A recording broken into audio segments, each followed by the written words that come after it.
Hello students, I am R K Jha. आज मैं आपके लिए कुछ केमिस्ट्री की क्लास लेके आए हैं, क्लास 10 के बच्चों के लिए। अब चैप्टर का नाम है केमिकल रिएक्शन एंड इक्वेशंस। इससे पिछली क्लास में मैंने दो केमिकल रिएक्शन के बारे में बताया था, कॉम्बिनेशन रिएक्शन और डिकम्पोजिशन रिएक्शन। उसका फिर हम आज आगे बढ़ते हैं। आज हम इस वीडियो में displacement reaction, double displacement reaction, redox reaction, उसका फिर रैंसिडिटी और कोरोजन के बारे में चर्चा करते हैं। चलते हैं सबसे पहले डिस्प्लेसमेंट रिएक्शन। तो डिस्प्लेसमेंट रिएक्शन को समझने के लिए सबसे पहले आपको ये एक्टिविटी सीरीज याद होना चाहिए। जो सबसे ऊपर में पोटासियम है, सोडियम है, कैल्शियम है, मैग्नीशियम है, एल्युमिनियम है, जिंक है, आयरन है, हाइड्रोजन है, कॉपर है, Hg मरकरी है, Ag है और Au है। तो ये जो ऑर्डर है ये डिक्रीजिंग ऑर्डर है, ये सबसे पहले आपको याद होना चाहिए। ठीक है। अब आता है डबल डिस्प्लेसमेंट रिएक्शन। तो डबल डिस्प्लेसमेंट रिएक्शन या सिंगल डिस्प्लेसमेंट रिएक्शन, तो हम सिंगल डिस्प्लेसमेंट रिएक्शन से हम शुरू करते हैं। तो जनरली जैसे आप मैथ में जानते हो कि 1x नहीं लिखते, सिर्फ x लिखा जाता है, उसी तरह से सिंगल और डबल डिस्प्लेसमेंट रिएक्शन होता है। बट सिंगल डिस्प्लेसमेंट को हम लोग सिंपली डिस्प्लेसमेंट रिएक्शन करते हैं। ठीक है, क्लियर। तो अगर कहीं कोई क्वेश्चन पूछे कि सिंगल डिस्प्लेसमेंट क्या होता है, डबल डिस्प्लेसमेंट क्या होता है, तो इस बात को सिंगल को आप डिस्प्लेसमेंट रिएक्शन सिंपली समझोगे। तो चलते हैं, हम शुरू करते हैं। डिस्प्लेसमेंट रिएक्शन क्या होता है? तो डिस्प्लेसमेंट रिएक्शन में एक मेटल होता है और एक सॉल्ट होता है। तो जो सॉल्ट होगा वो कोई किसी मेटल का अगर सॉल्ट है तो उस सॉल्ट में जो मेटल प्रेजेंट है उस मेटल के साथ, उस मेटल सॉल्ट के साथ जब किसी दूसरे मेटल को जब आप रिएक्शन करते हो तो हमें यह देखना है कि वो जो इंडिविजुअल एलोन मेटल है, अगर वो उस मेटालिक साल्ट से अगर हाईली रिएक्टिव है तो उसका टेंडेंसी होगा कि उस मेटल साल्ट के मेटल को डिस्प्लेस करके अपना कंपाउंड बनाता है। और ये डिस्प्लेसमेंट रिएक्शन तब कैरी होता है जब हाईली रिएक्टिव मेटल होता है। जब हाईली रिएक्टिव मेटल होगा तो वो लेस रिएक्टिव मेटल को डिस्प्लेस करेगा।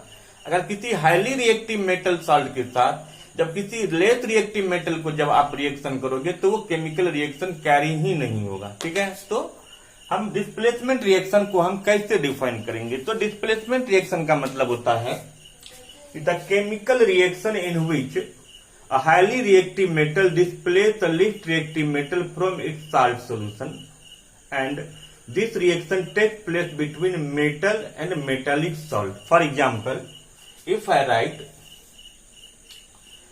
Na plus MgCl2, suppose, so this Na and this Mg, this MgCl2 is the metal salt of magnesium, and here in this reactivity series you can see this sodium is highly reactive than Mg. So this sodium has tendency to displace Mg from this salt solution, and when this Na displace Mg, then NaCl will be formed and Mg will displace. I am not going to write the balanced reaction. Later in next class I will discuss. So, Na plus MgCl2, NaCl plus Mg. Just I have defined metallic salt. This reaction takes place between a metal and metallic salt. Suppose, once again, if I write Mg plus HCl, then one question is there. This HCl is not the metallic salt. Actually, this is the salt or acid of hydrogen, or it can be said this is the salt solution of hydrogen. Actually, hydrogen is non-metal, but hydrogen has tendency also to form the positive ion. That is the reason it is also placed with the metal group. But being non-metal, it is placed with metal. Okay. So Mg plus HCl. So in this reaction, this Mg is highly reactive than hydrogen.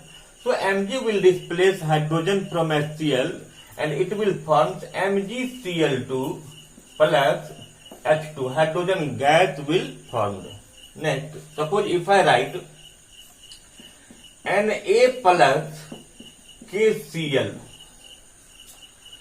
Here sodium and there potassium is, but in this reactivity you can see if potassium is highly reactive than sodium. So sodium cannot displace potassium from KCl. So this reaction will not carry. It means it can be understood here. Sodium will not displace potassium. So we have to write no reaction. So that by following this example, what we can say about the displacement reaction? What happens in displacement reaction? In displacement reaction, a highly reactive metal displaces least reactive metal from its salt solution. If least reactive metal is placed with highly reactive metal salt solution, then the displacement reaction will not take place. Okay, understood? Now we move double displacement reaction. So what happens in double displacement reaction? In double displacement reaction, see, first I am going to write reaction. Suppose barium chloride BaCl2 plus Na2SO4, then NaCl plus BaSO4. Just I have written this reaction. So just you have understood displacement reaction takes place between metal and salt solution of metal, other metal. But this is the ionic compound. These two are ionic compounds. And this Ba8 plus 2. And this Cl2 minus. This Na, sodium is positive ion and sulfate is negative -2. But Na plus Cl minus 2 NaCl, and this is plus 2 and this is -2.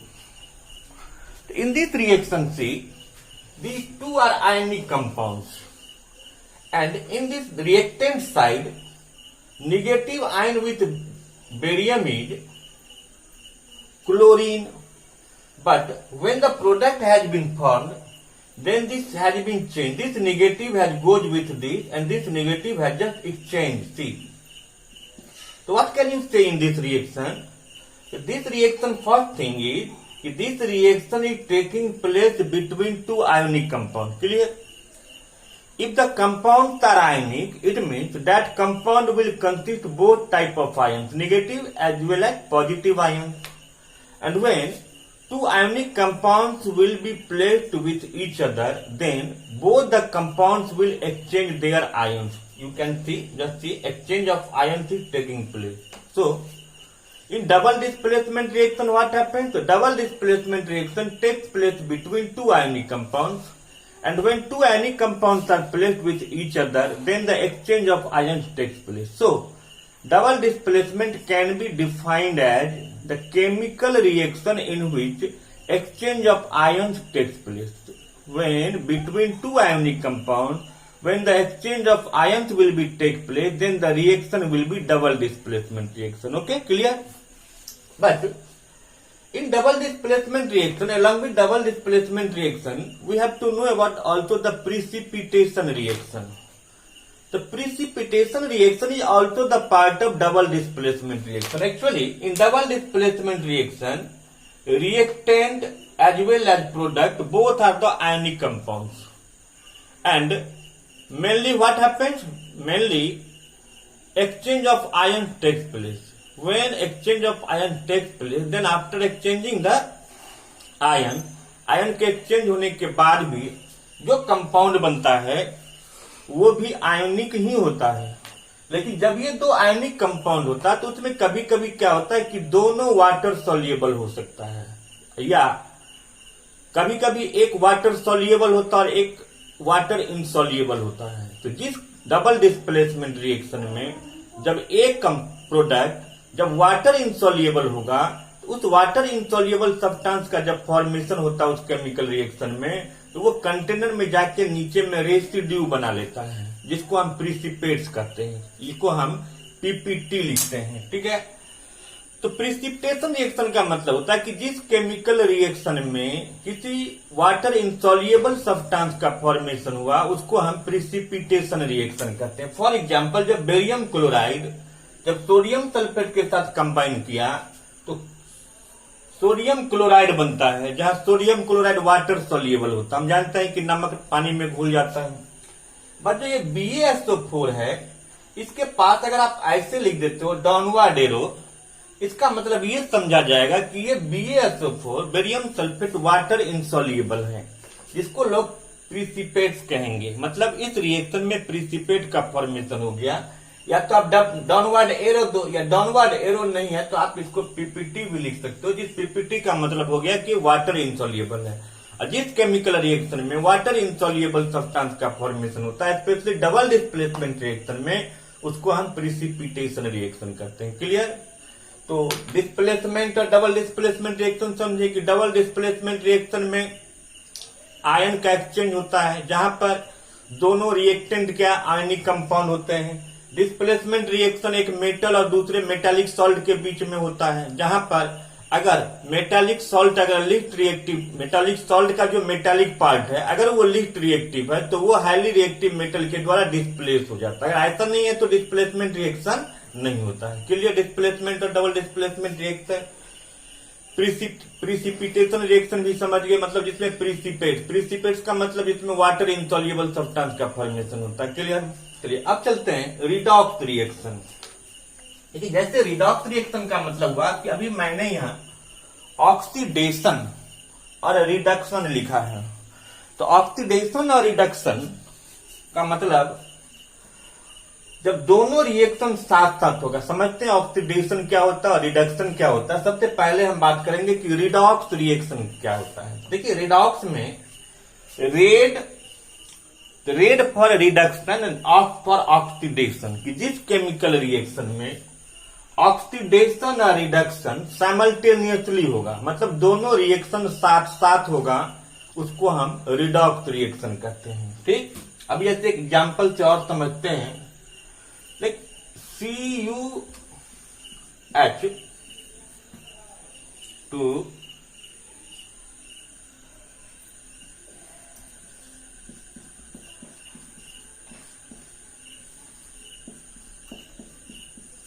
अब ये reaction है copper oxide plus H2, Cu plus H2। अब ये देखिए कि H2 है, H है और यहाँ Cu है, ये कॉपर का सॉल्ट है। रिएक्टिविटी सीरीज में हाइड्रोजन भी आता है। तो हाइड्रोजन क्या है? कॉपर से हाईली रिएक्टिव है। जैसे अभी हम लोग डिस्प्लेसमेंट रिएक्शन में देखे कि जब कोई भी हाईली रिएक्टिव मेटल को अगर आप लिस्ट रिएक्टिव मेटल के साथ जब उसको रखोगे, उसका नेचर होता है कि वो लिस्ट रिएक्टिव मेटल को डिस्प्लेस करेगा। तो H जो है वो कॉपर से क्या हाईली रिएक्टिव है, इसीलिए इसका टेंडेंसी होगा कि कॉपर को डिस्प्लेस करेगा और ये अपना सॉल्ट बनाएगा, अपना कंपाउंड बनाएगा। इसलिए कॉपर डिस्प्लेस हो गया और ये H2O का फॉर्मेशन हो गया। क्लियर? तो अब क्वेश्चन आएगा कि जैसे ये रिएक्शन दे दे और आपसे अगर पूछा जाए कि किस टाइप ऑफ रिएक्शन में आता है, तो अगर हम इसको डिस्प्लेसमेंट रिएक्शन कहेंगे तो भी कोई दिक्कत नहीं है, तब भी आपका आंसर सही होगा। लेकिन रिडॉक्स रिएक्शन का एक कुछ और ही कंसेप्ट होता है। उसमें डिफरेंट एक ओल्ड कंसेप्ट आता है, एक ऑक्सीजन एक हाइड्रोजन बेसिस पर है, एक इलेक्ट्रॉन गेन लॉस पर है। तो हम लोग अभी इसमें ऑक्सीजन और हाइड्रोजन बेसिस पर समझेंगे। तो इसमें देखिए कि ये CuO प्लस H2 को जब एक साथ रखे तो ये कॉपर ऑक्साइड था, तो ये कन्वर्ट हो गया किस में? Cu में, और ये H2 कन्वर्ट हो गया H2O में। तो जब ये प्रोडक्ट कॉपर ऑक्साइड से क्या बना? कॉपर ऑक्साइड कन्वर्ट हो गया Cu में और H2 कन्वर्ट हो गया H2O में। तो H2 क्या किया? गेन किया, गेनिंग ऑफ O2, और ये लॉसिंग ऑफ O2। तो जिसमें O2 का गेनिंग होगा उसको हम ऑक्सीडेशन रिएक्शन कहेंगे। ठीक है? जहां O2 का लूज होगा उसको हम रिडक्शन कहेंगे। क्लियर। तो अब आता है कि ऑक्सीडेशन क्या हुआ। एक और एग्जांपल हम लिखते हैं कि अगर हम NaH लिखते हैं प्लस K लिख दिए, तो फिर हम देखेंगे कि K क्या सोडियम से हाईली रिएक्टिव है, तो फिर ये भी क्या करेगा, सोडियम को डिस्प्लेस करेगा और ये पोटासियम हाइड्राइड बना लेगा प्लस ये Na हो जाएगा। ये पहले NaH था, ये कन्वर्ट हो गया Na में, तो यहां पर क्या हो गया, लॉसिंग ऑफ H2 हो गया और K बन गया KH। तो हम ये कह सकते हैं कि यहां गेनिंग हो गया ऑफ H2। तो अब ऑक्सीडेशन और रिडक्शन की जब हम बात करेंगे, तो ऑक्सीडेशन और रिडक्शन में क्या देखिए, यहां हम लिखते हैं पहले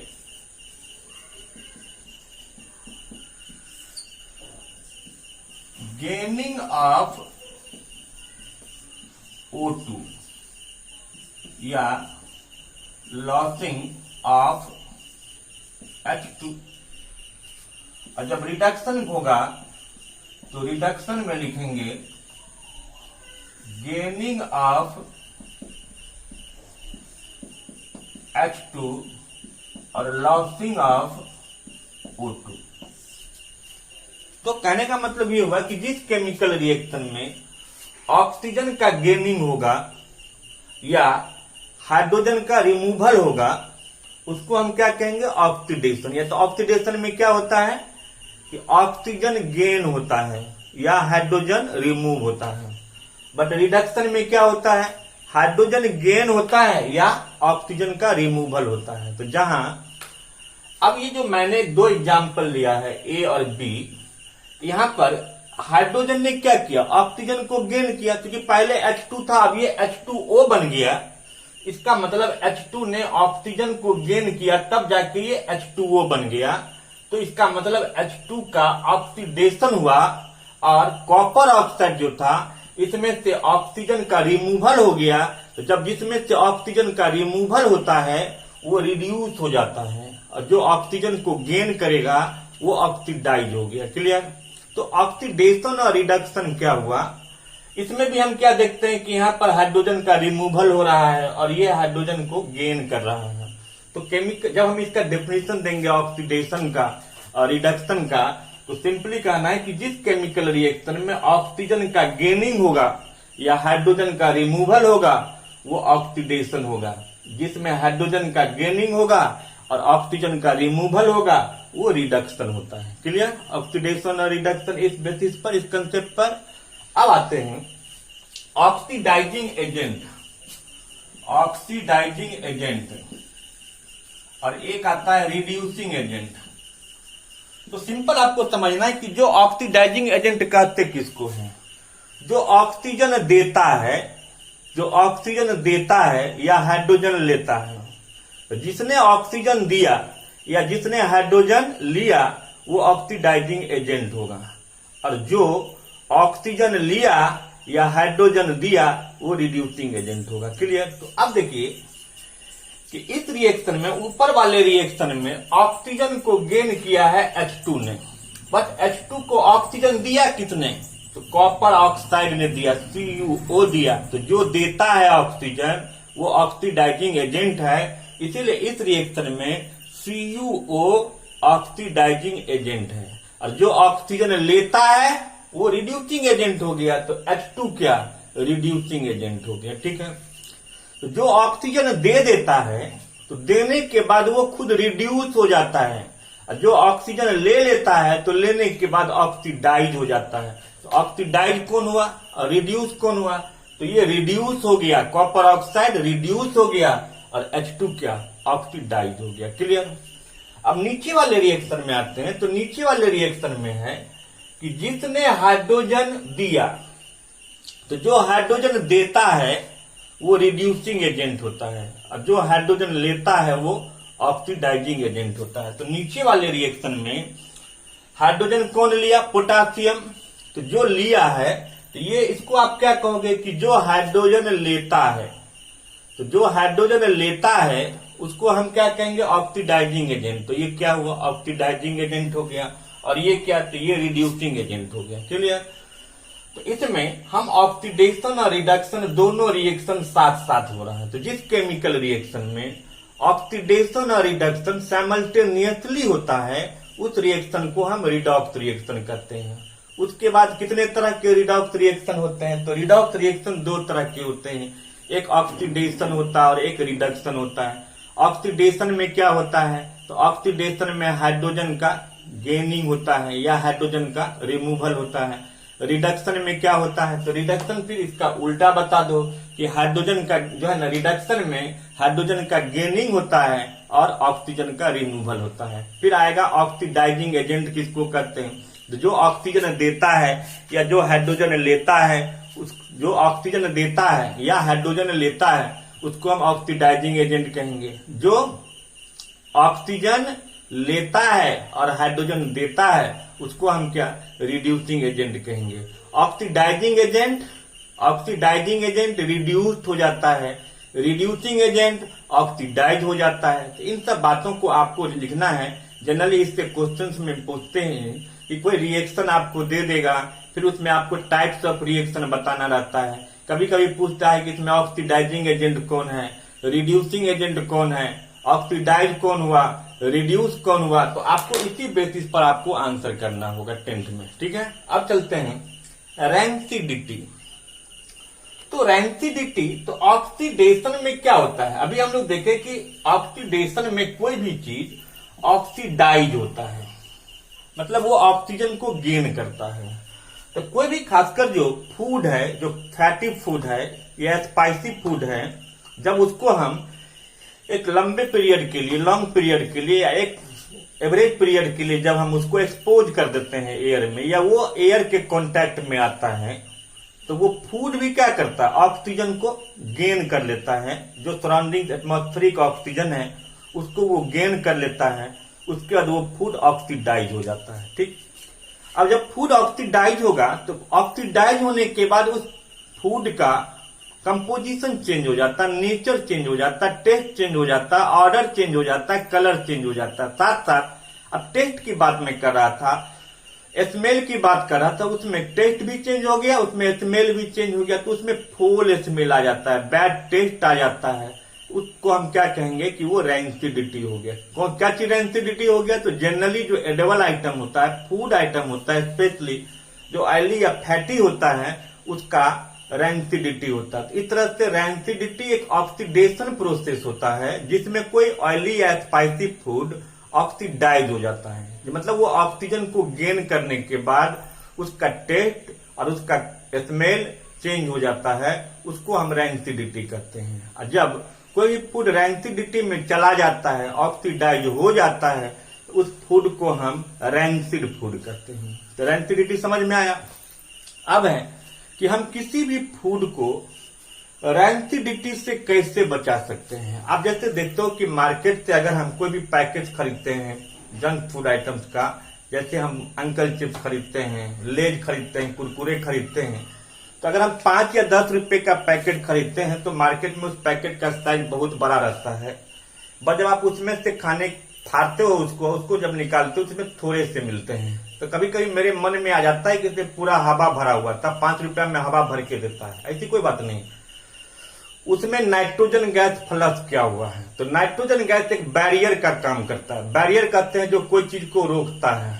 तो जहां पर नाइट्रोजन रहेगा तो नाइट्रोजन फिर ऑक्सीजन को गेन नहीं करने देता है। तो यही कारण है कि उस फूड पैकेट में आप जैसे चिप्स खाते हो तो चिप्स में जो है ना ऑयली होता है, स्पाइसी होता है, इसीलिए उसको ज्यादा प्रोबेबिलिटी है कि वो जल्दी क्या करेगा?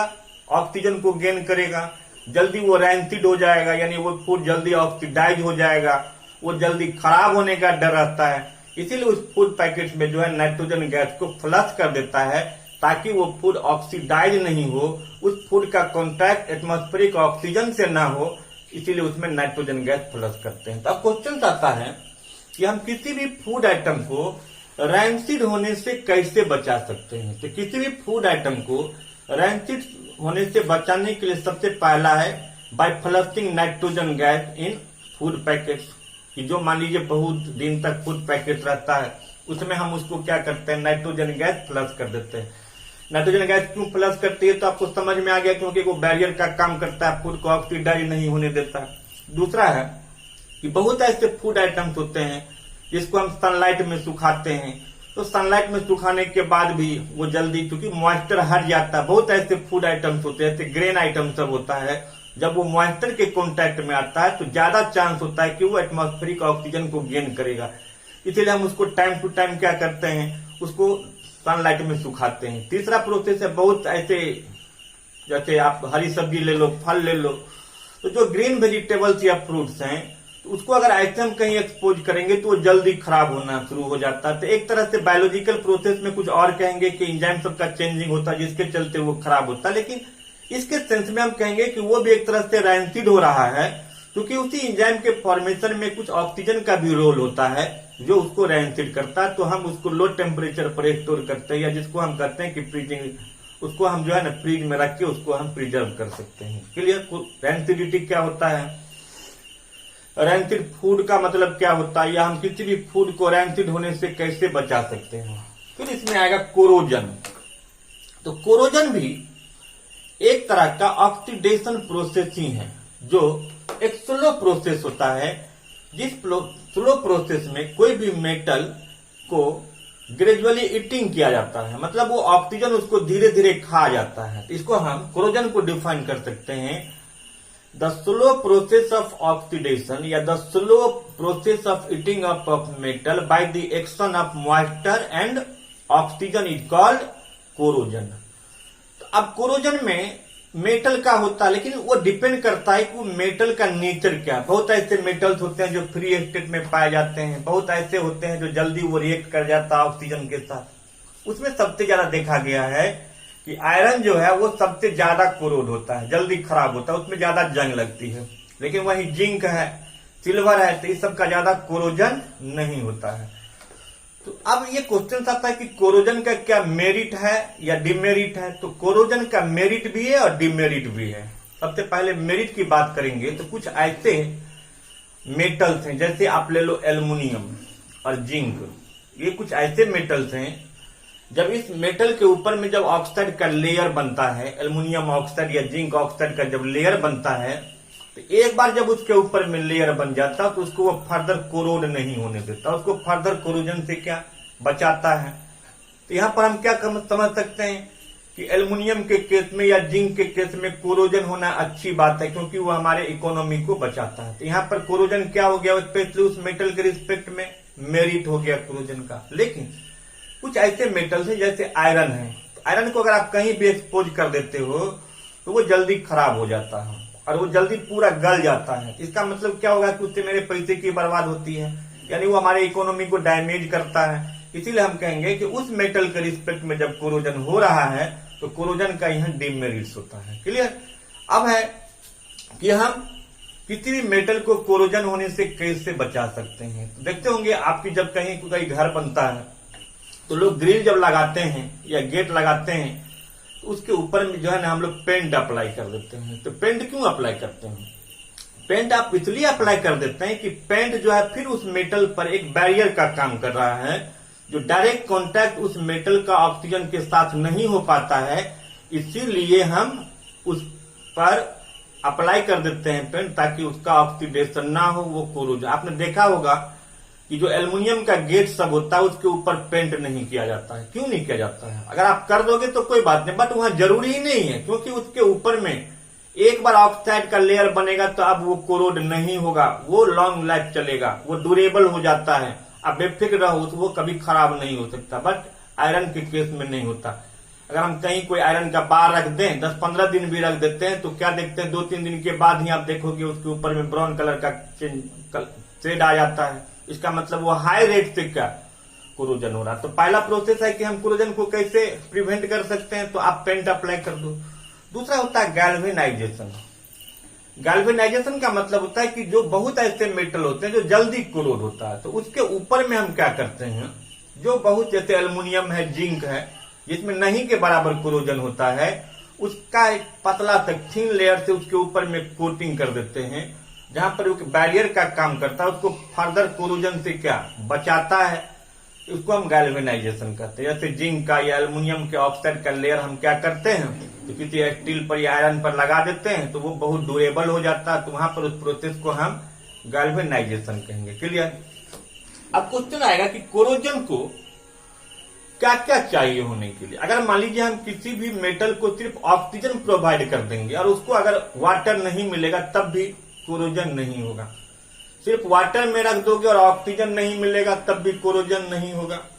तो जब भी कोरोजन कैरी करना है तो कोरोजन के लिए दोनों चीज का होना जरूरी है। इसके लिए आप एक्टिविटी में आप 3 टेस्ट ट्यूब बना दो और तीनों में हम आयरन ने रख देते हैं, तो जिसमें आप देखोगे कि दोनों चीज मिलेगा उसका क्या कोरोजन हो जाएगा। जिसमें कोई एक चीज या दोनों में से कुछ नहीं मिलेगा उसका कोरोजन नहीं होगा। अब इसमें आता है कि आयरन का, अगर हम मान लीजिए आयरन को एक्सपोज कर दीजिए एयर में प्लस XH2O, तो ये बन जाता है Fe2O3.XH2O। तो हम इसको रस्ट कहते हैं। यहाँ पे क्वेश्चन आता है कि रस्ट का केमिकल फॉर्मूला क्या होता है, तो हम बताएंगे Fe2O3.XH2O। ये XH2O ये बता रहा है कि हम जानते हैं कि हमारे एटमॉस्फेयर में ह्यूमिडिटी रेट जो होता है वो कभी कभी चेंज होता रहता है, फ्लक्चुएट करता रहता है। इसीलिए आप यहाँ Fe+O2+XH2O लोगे तो ये Fe2O3XH2O बन जाएगा, और ये जो बनेगा इसको हम रस्ट कहेंगे। और आप इसको पढ़ोगे तो हम आशा करते हैं कि आपको ये चैप्टर समझ में आ जाएगा, आप इसको बनाएंगे। फिर हम अगले वीडियो में फिर कुछ और लेके आएंगे। Thank you.